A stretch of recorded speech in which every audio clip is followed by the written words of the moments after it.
Hi, this is Leighton Ginn. I'm the Director of Development for the American Documentary and Animation Film Festival.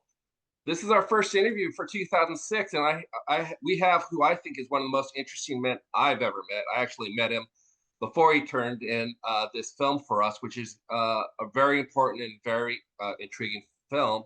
It's called Dulcinea, and the filmmaker is Tao The Dulcinea Dialectic. Dulcinea Dialectic. I'm The sorry, I Dulcinea should have. Dialectic. It's a difficult title. I'm aware, but yes, her I name is Dulcinea. The apologize. film is called the Dulcinea Dialectic. Dulcinea dialect. I Dialectic. The Dialectic. Dulcinea Dialectic. Yeah, Okay, I apologize.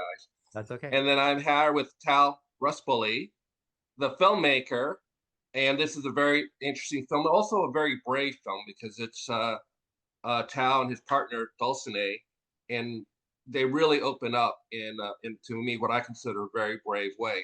First of all, thank you for joining me. Can you talk about the origins of this film, how you decided to make this, and what went into it? Because obviously there's a lot of things you have to consider because you're opening yourself up so much. So my background is always has been in very personal filmmaking style. I came into filmmaking as um, from an unusual angle. I was passionate about philosophy. I was studying philosophy at UC Berkeley in the 90s, and my mentor there was a great professor named Hubert Dreyfus, who was using philosophy to kind of examine and critique contemporary issues, specifically around artificial intelligence. And he taught a course that changed my life called Existentialism in Literature and Film. And we watched movies, and he would look for the philosophical uh, kind of significance and message, and what we could learn from the film, even more so than you could ever learn from an abstract philosophical treatise or paper or something. And as I became more and more passionate about philosophy, I realized that filmmaking could be a great way to explore deep philosophical issues of what it means to be human, of kind of existentialist issues around how we relate to each other, how do we find meaning, how is that challenged or um, obstructed by specifically around in our contemporary age around issues around technology and dehumanization. And so I got a little camera in back then, old video cameras were big and bulky and the battery ran out really quickly, but it was very exciting that you could make a film, as Jean Cocteau said, he said film will become art when its materials are as inexpensive as pencil and paper. And uh, because the idea of like the economics around cinema would stopped it from being art, according to this point of view. And digital video gave us the opportunity to just pick up the camera in the same way a writer might pick up a pen and paper, or um, a painter might pick up a paintbrush. It became possible to make very personal and very individual and idiosyncratic films. And I was really excited about this idea. And so I got one of these early little digital video cameras, and the first thing that happened in front of me that I found interesting enough to be worthy of documenting was a very hard thing in my family. My brother was going through heroin addiction, and I had to come down from Berkeley and help him. He was getting in and out of trouble with the law, and then he wanted to like get off of heroin, and I needed to like sit with him for 3 days while he was sick. And out of those 3 days of sitting with him, I had a 1 hour tape, and so I filmed him for an hour, and I asked him what it was like, what he was going through, and this is Dulcinea behind us, by the way. Oh, it's okay. Hi, Dulcinea. Wave. We're looking forward to seeing your film here at our festival. Amazing. Thank you so much for having us. Yeah, it's a real honor to be a part of the festival. I should have said that at the beginning, so let me say that now. Well, we appreciate that. Bye. So, so I filmed my brother in the throes of withdrawal from heroin, And and then I filmed our mother, who also had had years of substance abuse issues, and my father. So all three of the people closest to me, my family, had very, life changing relationships to opiates, and I was affected by it as a, I was lucky that I didn't become an addict myself, but obviously, like living with an addict presents its own challenges. And I found myself using filmmaking as a way to both get closer to the subject, but also possibly like maintain a safe distance from it. So I became very interested in this tension between getting to using the camera to get closer to something, but also there's this reality that you're objectifying something. And so what is the ethics of that, and I made my one of my first films was called Just Say No, KNOW, and it was just these three interviews like edited together, half an hour, of my mother and my father and my brother talking about heroin and opium addiction. And I showed the movie to like we started this filmmakers collective called LAFCO, the Los Angeles Filmmakers Co-op. And I'd show the film. There was no YouTube at the time or anything like that. But I realized that it was only possible now to make such a personal film, right? This is 2001. Uh, to make a film that was just me and a camera. There was no sound person, there was no camera person. It was just me having these conversations and grappling with something that was difficult and personal in my life. And and so, for like I said, it's like it was kind of a form of therapy, a form of like of being more comfortable going deeper into something which I might otherwise be afraid of, like questions I might be afraid to ask. I was very interested in how the camera could open up a space for a truth and a honesty to come out that maybe wouldn't come out. And I think we see that a lot today in podcasts or even in interviews like we're having right now. Like, if I was just talking to you, maybe we wouldn't go as in depth. But Mhm. somehow the camera and this medium is opening up a space for us to have a deeper conversation. And so now I don't want to tell my whole life story, but I made many films then. Uh, a lot of them from this, not all of them, but a lot of them from this kind of first person perspective, much like a writer might write a book. We don't blink about a writer writing a very personal book, but we think of filmmaking still as like somehow less personal. Um, but then my last film before this one was called Monogamish, and it came out of me the pain of divorce, and I was wondering, like, it started me asking questions like, why does marriage exist as an institution? Why does monogamy exist as an ideal? And I spent then 5 years. Always when I make a movie, I think it's going to be something quick, and then it's never quick. So I spent what I thought was going to be like less than a year, like talking to psychologists and lawyers and the sex therapists and sex workers and writers and anthropologists, anyone I could find, couples and singles and people living in like free love communes and old couples that had been monogamously married for decades, and all in an attempt to figure out like what the fuck just happened to me in this divorce. So it was both something very personal and unique to me and also very universal. And I think that that's the beauty of art and film, is you're able to kind of straddle these two worlds. So cut to now we're like 25 years later, 25 years after graduating from college from Berkeley, and I had kind of grown away from filmmaking a little bit. I got very interested in this place where I'm sitting right now in Bombay Beach, and we started this festival called the Bombay Beach Biennale. And I meet this incredible woman, Dulcinee, who I'm now engaged to. We're getting married this summer. But Congratulations. thank you.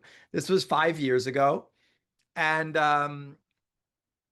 we meet, and we get along great, and we have all these things in common from art and politics and filmmaking. She's also a filmmaker. And then she also falls in love with Bombay Beach. We start working together in Bombay Beach. And there's and everything is going beautifully. And then she started to struggle with I if you would think metaphorically, imagine you're driving imagine you're driving a fantastic old sports car and everything's running beautifully, but the engine starts to rev a little too hot.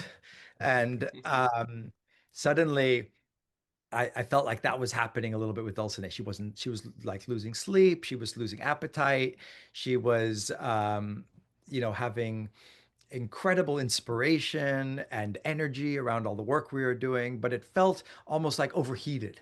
And and so I was starting to get a little concerned, like, is she okay?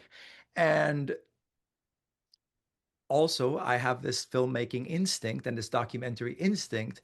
So now we have these cameras that look like this, that are even more intimate and even more small than anything that we were dealing with even 25 years ago.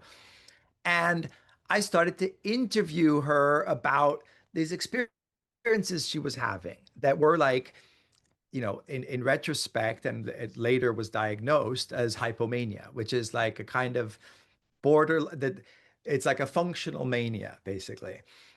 And, you know, I don't want to give away the whole story and I don't want to speak for her, but um, long story short, basically her family became also a little bit concerned about what was happening. So then we started wondering if it was something physical or something psychological, and she was going to different doctors.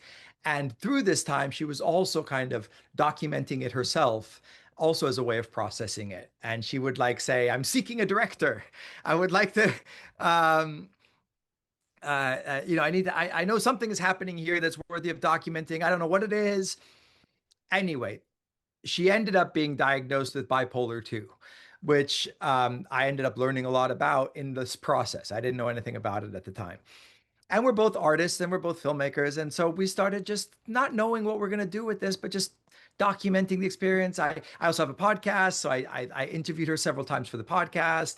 And these podcast interviews became more and more intimate and more kind of uh, just deep dives into what was going on in her psychological state and grappling with very difficult issues about uh, whether to take medication and whether that would like affect her creativity, or whether that would affect her personality in a way that she would no longer be able to recognize herself. Like, all of these were issues that she was grappling with over this kind of several years period. Now, at the same time, there was this advent of artificial intelligence, and all of a sudden I couldn't help but make this analogy, which is that the culture felt like it was also having a manic episode. There was like a mania around this new technology, and not only was everyone else swept up in it, I got swept up in it. I was like, "Oh my God, this is changing the world, and as a filmmaker, it's going to change our life, the whole process." And this is as important as the advent of digital video or of the camera itself. I was thinking about how digital, how AI is a bit like, you always have these technological breakthroughs that threaten to kill the creativity of what came before it, but also open up all these new possibilities. So when a painter was making portraits and the camera was invented, so suddenly a lot of portrait artists were out of a job, right? And on when sound came into cinema, all of a sudden all these silent movie stars no longer had work. And every new technology opens up new opportunities, but also tends to dehumanize us in a really specific way. And this is another film I did called Being in the World, explores this issue more deeply. But technology dehumanizes us by getting rid of the need for skillful engagement with the world. So if you're a great chef and then the microwave dinner comes along, all of a sudden you're no longer necessary, right? So there's like this real uh, dehumanization that happens with technology, but I also am seduced by it easily. I love technology at the same time of being very wary of it. So I started talking to ChatGPT a lot and asking it questions about Dulcinea, also asking it advice. And suddenly I realized I'm talking to this human who's like ultra human because she's feeling more than most humans feel, whether it's on the upside or on the downside. She's having these very extreme emotions. And what distinguishes the man from machine more than anything at this point is the ability to feel and emotion and to respond to what's going on in the world, right? Because these machines are very clever at like kind of manipulating language symbols, but they're not actually feeling anything. For all anyone who studies this, I think, is pretty clear on that fact, right? So I think there's a great philosophical approach to difficult issues, and it's called dialectical thinking. Okay, and that's when you look at two. I'm going to simplify and butcher it for the sake of our interview. It goes more into depth of this in the movie, but at its most kind of caricatured definition, dialectical thinking is two opposites are looked at, and then through the dialogue with those opposites, you try and find a synthesis that is more true and deeper than either of those two points of view were to begin with. So there's a philosopher named Hegel who like kind of developed this and thought that all of history was a series of dialectics that would go from like one extreme to the other, and then the two would synthesize into the next stage of humanity. And eventually we were like approaching God in this way, right? And then like Marx was a student of Hegel's, and he did dialectical materialism, which was the idea that like, instead of this approach to God, he was looking at the conflicts between classes. But there's always this idea of like truth through conflict. And I was looking at Dulcinee's bipolarity and thinking of the conflicts that are going on in her own mind. And then I was thinking of my two very distinct relationships, one with a machine that has no feelings at all, and one with a human that has a lot of feelings and a lot of experiences, and one that has no experiences at all. Rufus, that's our dog. Rufus, here, hold on just a second.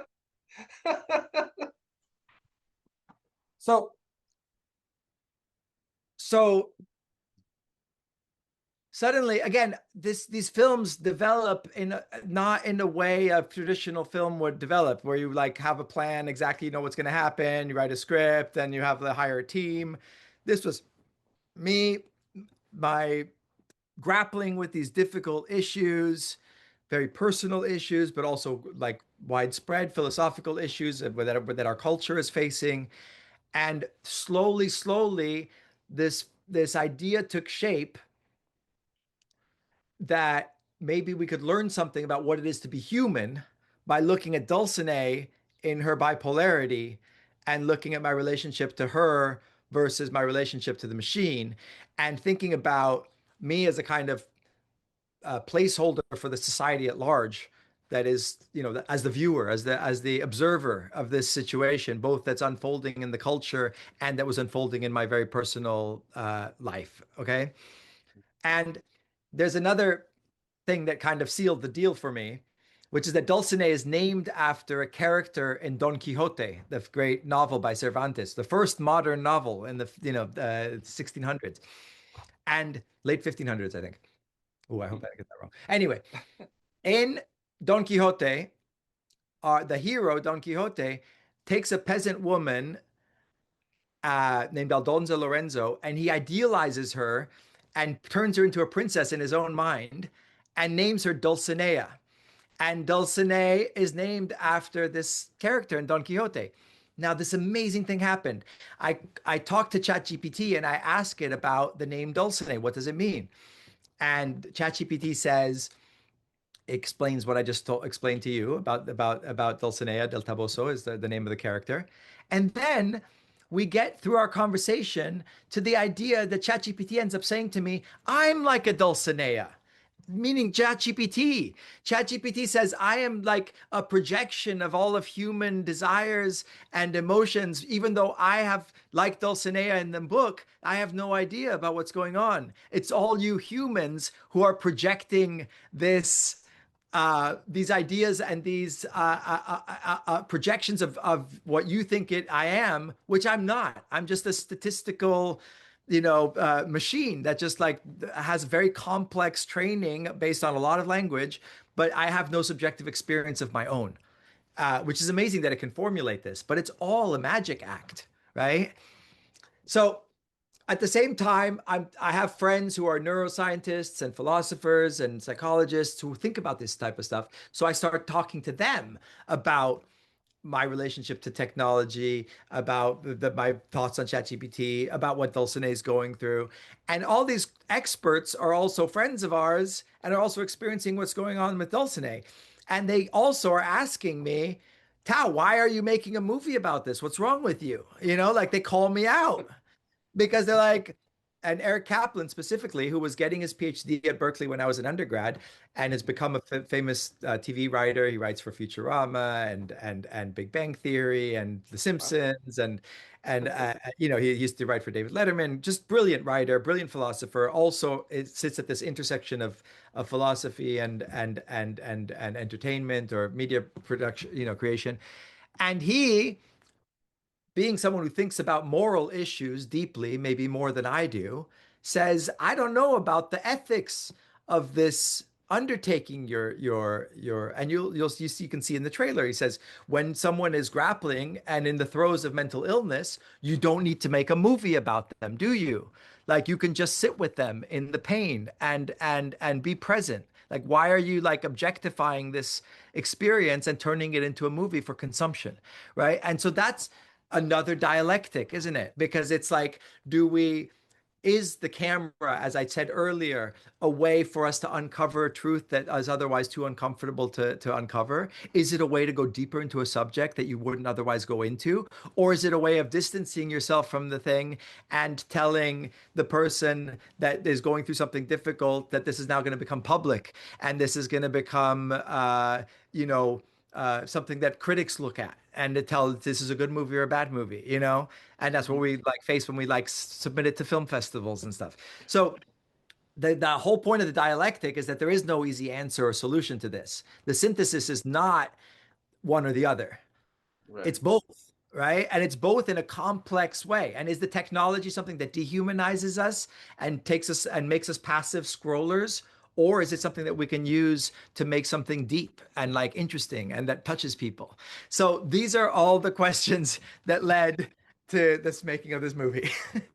It, Sorry for the long-winded answer. it was so fascinating. I'm so like intrigued by everything you said. I'm just gonna relay it this way. I was a journalist, and I feel what you're doing is journalism. And what we say sometimes in journalism, I never get this quote right, is we shine light where there's darkness, and we Mhm. expose the truth. And I feel like everything you described is kind of what you're doing with this film, because I think you're providing a service to people who are going through this. Because I think sometimes when people are going through these difficulties, they kind of hide, or they're not open to it. But by putting it out there, I think it helps others who are going through similar things. And I think what you're doing is, philosophically, I think brilliant the way you described it, but I also think very rudimentally, it's going to help a lot of people and give them a light where they can find uh, their truth and hopefully find their healing too. That's the way I feel. I think what you guys are doing is really remarkable. I'm really excited to see it. Um, but I always, and I also think there's a great deal of bravery. I know you said this is the way you make films, but a lot of people can't open up and expose the truth about themselves. Why do you think you've been comfortable doing this, doing these very personal stories, which goes into a lot of details? Because no one has, a lot of people just don't have that DNA to do that. No, I know. It's a weird, like idiosyncrasy of mine. And again, I do think it's both. It's both a earnest desire to go deep in a way that feels safer to me because of this, this lens and this mirror that's there. And it gives me this kind of permission. There was an ideal in the 1960s called cinema verite. The idea was that the camera was this terrible thing that needed to be hidden. And the best documentary could be like as if the camera was a fly on the wall, and you could let life unfold the way it would if the camera wasn't there. And that like was an ideal that existed in the documentary world for maybe a couple of decades. And then there was like a French documentarian, and I'm spacing on his name right now, but he said what I believe now, which is that instead of pretending the camera's not there, why don't we see the camera as a catalyst for truth to unfold in a way that it wouldn't otherwise? And I think that for me, it's an instrument, like you could say, why don't you make music without an instrument? Like even if you use your voice is an instrument in that case. You need a medium, for which like the fish needs the water to swim through. You need a medium of expression. And for me, it happens to be this, like for if I were a painter, I would be painting it. If I were a writer, I'd be writing it. If I were, Dulcinea is a poet. She grapples with this stuff by making poetry. And there's a purity to that expression of like just a simple word. I'm happen to be uh, my medium happens to be this technological medium. So I'm faced with these difficult issues, which is like the technology tends to dehumanize us, tends to separate us, tends to turn us into passive, doom scrolling, commodities ourselves or commodifiers of everything. And yet I still think film is a deep medium. I think when it was first invented, it was a technological novelty. When the first cameras, when the Nickelodeon was invented, I doubt very much you could have convinced people who were like seeing this at a fair, you would see like, as a novelty item. If you told them a great work of art is going to be made in this medium one day, and it's not going to be very far away from now, like in 30 years, you're going to have a film that's as great as the greatest novel. They would have laughed. They said, "What do you mean? This is just a toy, right?" Mhm. And I think we're going through the same thing constantly. And I think that in a way, this is the phone is a toy. In a way, it's a distraction. In a way, and I'm victim of this, like anyone. Like I've spent way too much time looking at bullshit on the phone, right? But at the same time, it's a very powerful tool that we Mhm. can tell amazing stories with in a way that would have been impossible just a few years ago. There's Mhm. no way that I would have been able to get the intimacy of these revelations of this like of the feeling that the two of us had, whether it's a funny, lighthearted moment where she's calling me out, uh, or whatever it is for being on my phone all the time, or whether it's like we can have a deep conversation with it that turns into that transcends the medium, that it becomes like and I don't want to be presumptuous. Maybe the movie's not great, but I think I love it. I think it's the best thing I've ever done. So I want to get it out there. And it's challenging, because it is an unusual film. So like, what's its audience going to be? I've shown it to a few friends. People open up after watching it. Like you said, like people I would never expect. I've had someone who's very like, powerful, rich man who is, uh, seems kind of untouchable, all of a sudden say, I've suffered through Great Depression, and if I had had this film, maybe it could have saved me. So that's like encouraged me. And that was like, and I also I have a weird process where I show my work constantly as in progress. I don't always trust my own uh, feelings about it. If I sit with somebody, I can feel what they're feeling. I have a kind of empathic response to what they're seeing. So I can see like, oh, they look uncomfortable here or they're bored here. So I'm constantly showing it. And I constantly think it's almost done and then it's not. And, this is like 3 years. I was thinking like, this is going to be a quick little project, a little essay film about, with this weird idea of comparing the human to the machine. And then it took 3 years to get it to a point where I really love it, which I do now. And I'm actually really excited to share it with the world. And I think so is Dulcinea. I think she's proud of it.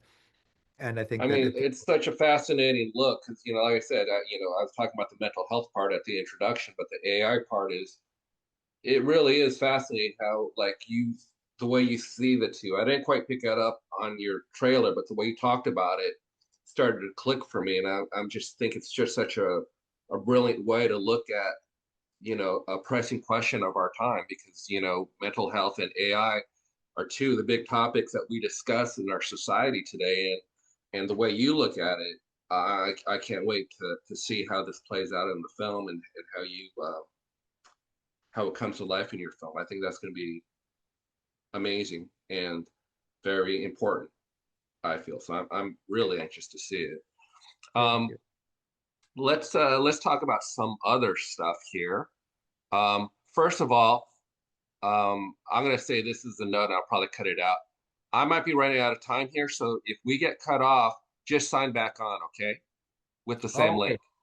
Because and then just so you know, I have to go jump to another interview at noon, just so you know what my time frame Okay. is. I'm sorry, I should have brought it up. You're at Bombay Beach, and you started something that's really brilliant, the Bombay Beach Biennale. Can you talk about this and it's well, let me go back up.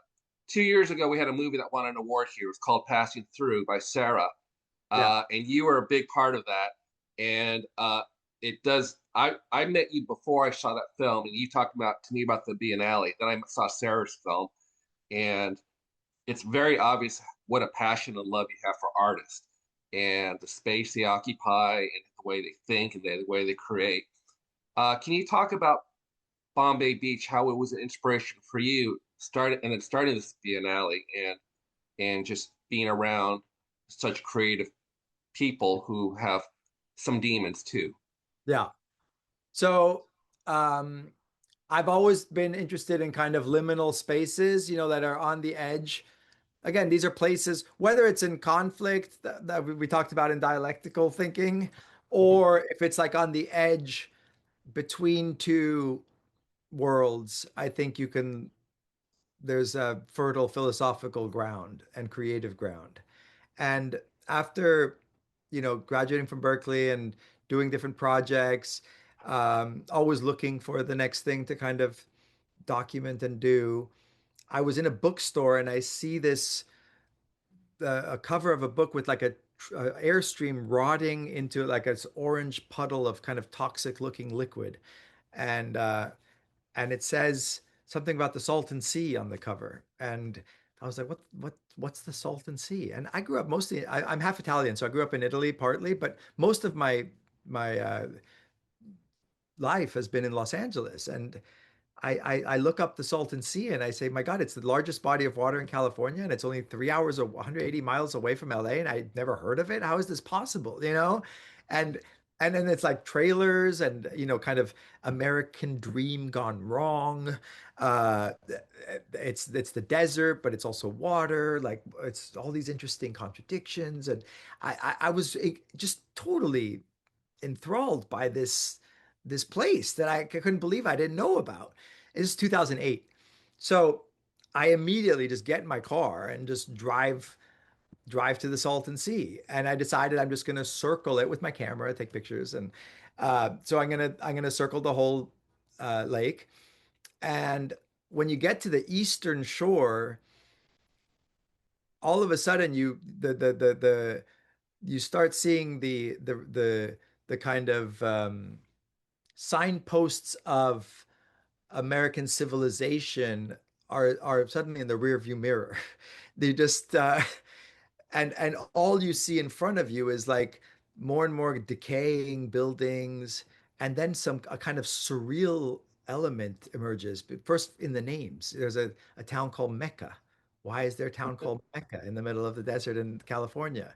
And then North Shore, which makes you think of Hawaii, but there's like an international banana museum which has the largest collection of memorabilia dedicated to a single fruit in the whole world, I learned from going inside.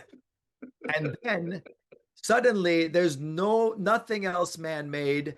There's just this eerie, surreal, still body of water glistening both gorgeously and hideously because it's also like it's mucky and like almost like a sump pump of like a sump um or it almost looked like a sewer at the time, but at the same time was beautiful because it was just like this vast and still. And then like, when it's like a little bit of pollution, like the horizon disappears, and so the sea and the sky are turning into one. And then on the left, all you have is the open desert. And it's like the sea and the desert, these two, and you're on this liminal space in between the two, and you're driving, and all of a sudden there's a sign that says Bombay Beach, 8 miles. And I was like, Bombay Beach? Why is there a place called Bombay Beach? Like, I was just like so just mystified. And I drive the 8 miles, and then it says, Welcome to Bombay Beach. And there's a right turn. And then you land on this little perfect square grid, as if it was New York City. First, second, third, fourth, fifth, A, B, C, D, E, F, G, H. And 90% of the town is abandoned. I'm talking about like rotting trailers, trash, the height of houses, dogs on the roofs, and and one business called the Ski Inn. And you're like, why is it called the Ski Inn? You later learn because people water skied up to it. But like at the time, my association is snow skiing when I hear ski, right? So I'm like, what is this place? And then you walk into the Ski Inn, and there's like maybe 5 old people there and at the bar, and just thousands of dollar bills all over the walls, all like with little like writings and drawings on them. And so I start driving around this town, and it smelled really funky because at the time the sea went right up to the town, and all the fish had died.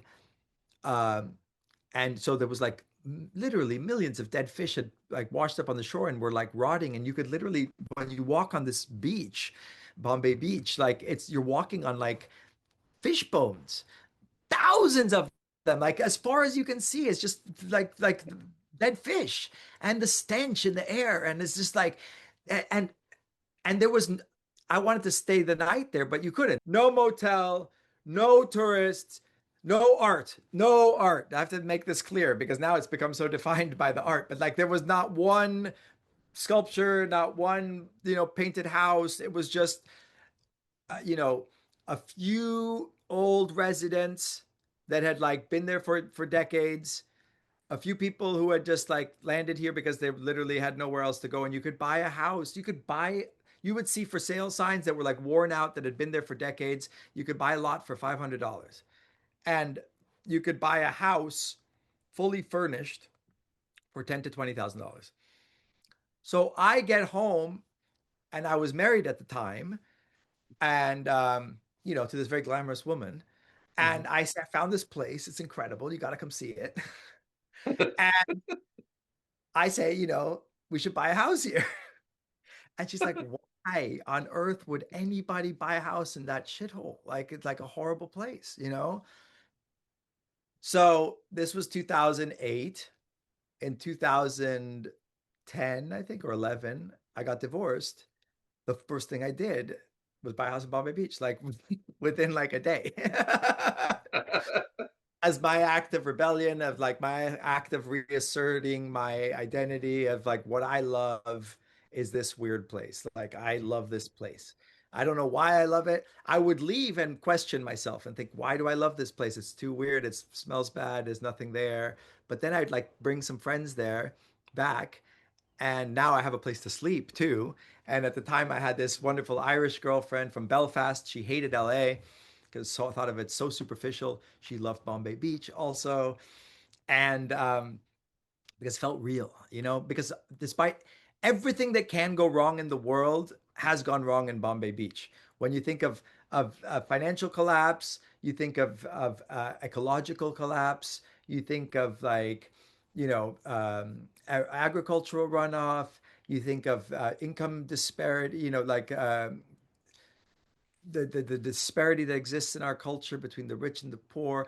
All of the promises of the American dream have gone wrong here. Like everything that you know in Palm Springs, this kind of beautiful modernist architecture and perfect, golf courses and green lawns and white picket fences and beautiful modernist design aesthetic. It's it's the opposite of that here. It's like what happens when you tear away all of that facade and expose the dark underbelly of the American dream. That's what Bombay Beach represented to me. And maybe if you're a regular human wanting to live in normal, suburban life, it's horrible. But if you are interested in the philosophical issues that we've discussed and you're a creative person or a thinking person, all this is a place that's fertile with questions, with possibilities. When everything has gone wrong and everybody has left the place, like, can you start new ways of living? Can you try new experiments? Also, when someplace is small and contained like this in this little square, is it possible to uh, affect change in a way that actually is impactful? Because if you or I want to save the world from climate change, you can buy a Prius and recycle and you can, protest, but your impact is going to be small. If you're Donald Trump, you can cause more damage. Or if you're, you know, Al Gore, you can like make great, call attention to millions and millions of people to what's going on in the environment. But uh, normal people like us are not going to be able to really make a difference. In Bombay Beach, I realized like everything you do has a immediate visible impact. And the idea of a town in a place like LA, which is like defined by sprawl and endlessly amorphous, you have Bombay Beach, which is contained in this little square, which makes no sense because you're in the middle of the desert. Why doesn't the town spill out the way it could so easily? No, it's contained within these like almost, and I told you I'm Italian. So I'm also attracted to this idea of a village with walls around it. And we don't have a wall, but there's a berm that used to keep the sea out because the sea would flood the town. So we're almost like a medieval village with like a wall around it. And anyway, all this to say, I was extremely inspired by this place. And so I buy this little house for the price of a used Jetta. And and I'm sitting in it right now.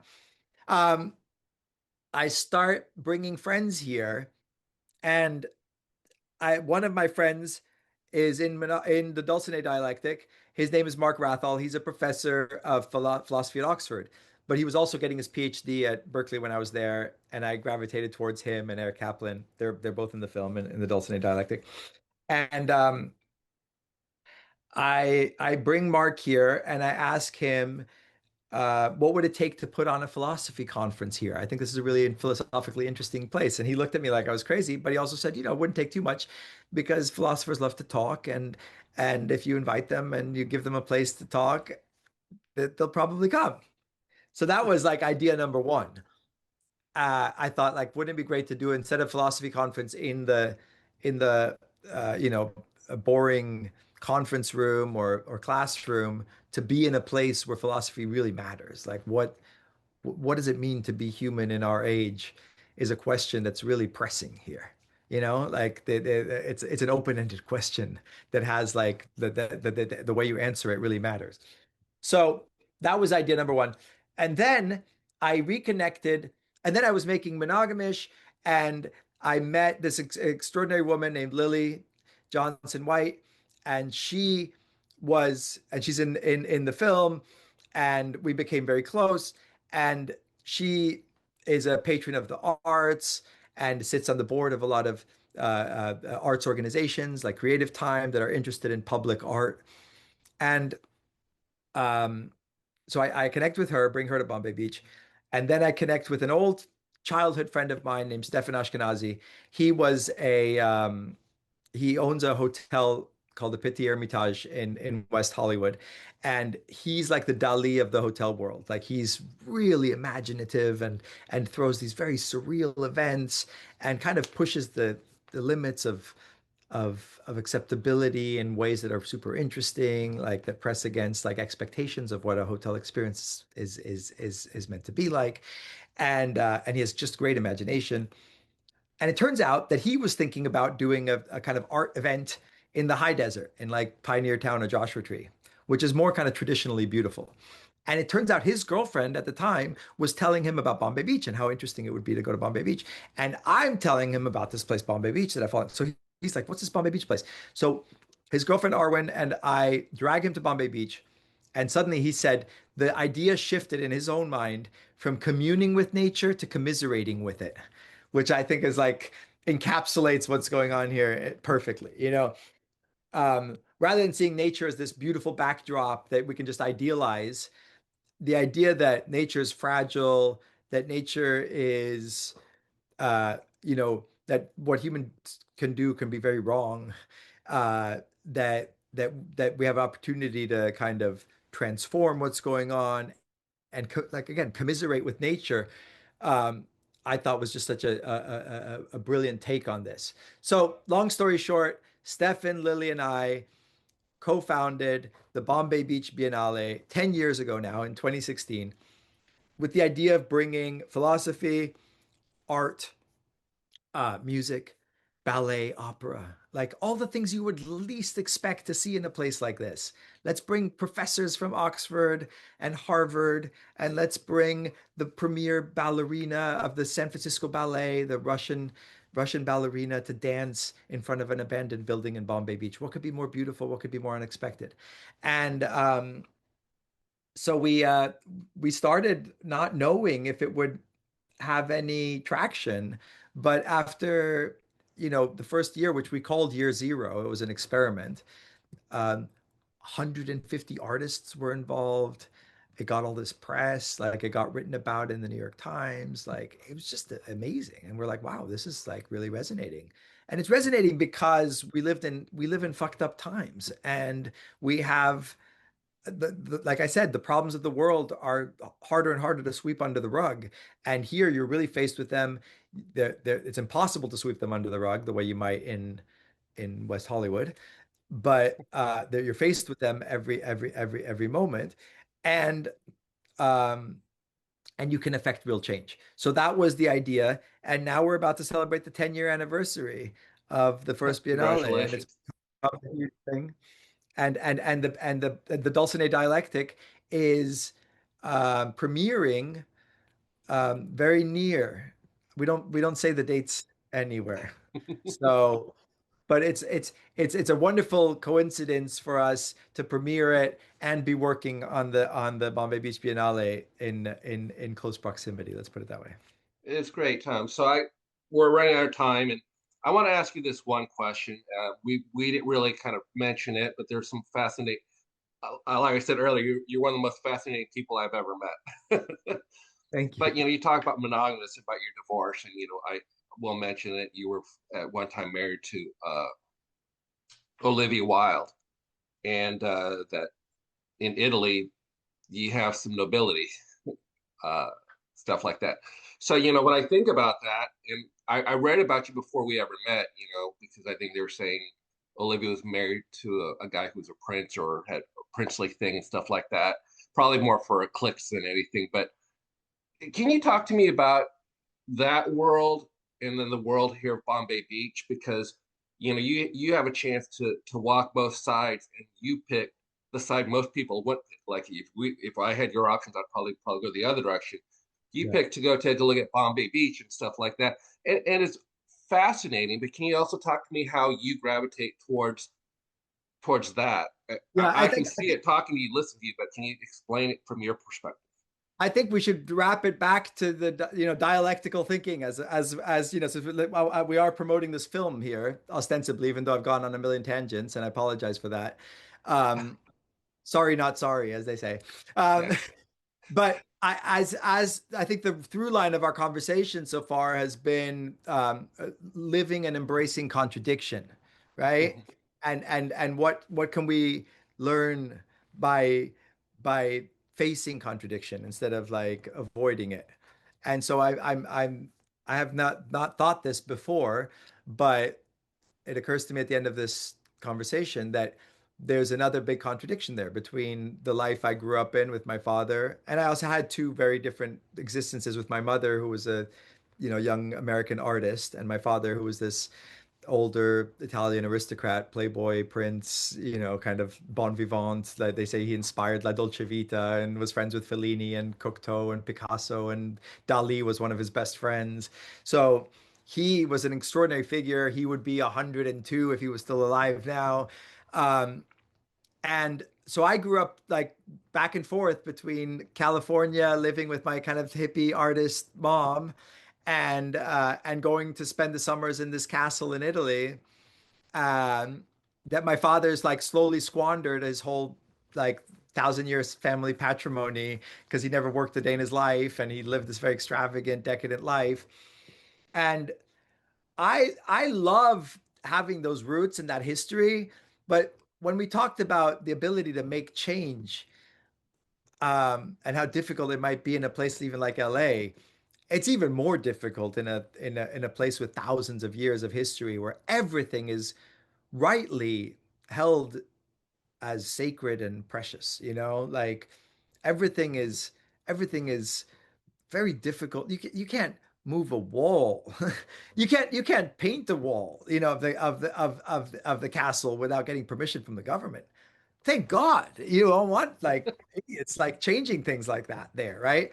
But if you're an artist or you're a filmmaker or a thinker, what effect are you going to have in a place like that? No, all you can do is treasure it and learn from it and drink from that fountain of history of creativity that came in the years before. But how you can't compete with it, and you shouldn't compete with it. So I almost feel bad for people who are stuck in that, and I think you see it a lot in it's very difficult for an Italian artist to break out of that. And it's very difficult for someone who grew up in an aristocratic background to do anything interesting at all. And my father suffered from it, I think. Like I joke like, oh, he never worked and everything, but it's painful, and he I think covered up that pain by using drugs and living, and sex and all of these things that become like ways to like cover up a a, a difficulty with having a meaningful impact on the world, I think. So, his mother died when he was little. His father was a fascist. Like it was a difficult time to grow up in Italy in the 40s during World War II. So he turned to heroin addiction, but then became an opium addict for 45 years, lived an extraordinary life. Like he wouldn't trade his life for anyone's, but I certainly wouldn't trade my life for his. So I think I was very lucky to have this alternative here. And I think sometimes you don't recognize when something's right in front of you, but when I contrast it with what I saw there, the difficulty of creating something meaningful in a something that has a history that's so weighty. Weighty is the word, I think. Um, uh, you're competing with a past that is like bigger, so much bigger than you. So what do you do in that context? I don't know. I don't know what I would do if I was there. Um, Whereas here is the opposite. Like there is some history, obviously, but it's the desert. It's an open canvas in a way, and the history has decayed to the extent to the point where there's nothing left. Even the fish bones have become dust now, and most of the houses here that even 15 years ago were like half erected have like turned to nothing, and like 80% of the lots here in Bombay Beach are just empty. So it's really beautiful to be able to bring people to this and have see their imaginations sparked by what can I create here. And the result has been incredible. There's a lot of people making beautiful, surreal, uh, the opposite of what you see in a gated community where you're not allowed to paint your house the wrong shade of beige or you're going to get fined by the HOA. Here you can, I don't want to, I know you have to get off. Here you can paint your house whatever color you want, and there's a freedom that people associate with America. I said how much has died of the American dream here. There's a freedom that people have as the ideal of the American dream, which I don't think exists in most of America. I don't think you're free when you go to Walmart. I don't think you're free when you live in a gated community. I don't think you're free when you have the police on every corner and the government sending masked people to take you away. Like it's a horribly not free country right now. And anyone who thinks it is, I think, is really willfully ignorant of what's going on. But here we have this little pocket of freedom. and we have this little pocket of like experimentation and rebellion and an attempt at making things in a way different than everyone else is doing. Well, I think we're gonna have to cut it off here, but Tal, what I've brought, what's come from this is your passion, and it's inspired me, and I really enjoyed listening to you and your philosophies and what's motivated you. It's great. I can't wait to watch your film, and we're gonna have a part two with Dulcinea. We're Yeah. gonna talk to Dulcinea, get her perspective on it. But just want to say thank you again, and just remind people the American Documentary and Animation Film Festival is March 25th to 29th at the Palm Springs Cultural Center. Go to www.amdocfilmfest.com and you can find tickets, packages, and keep your eye out for the Dulcinea Dialectic.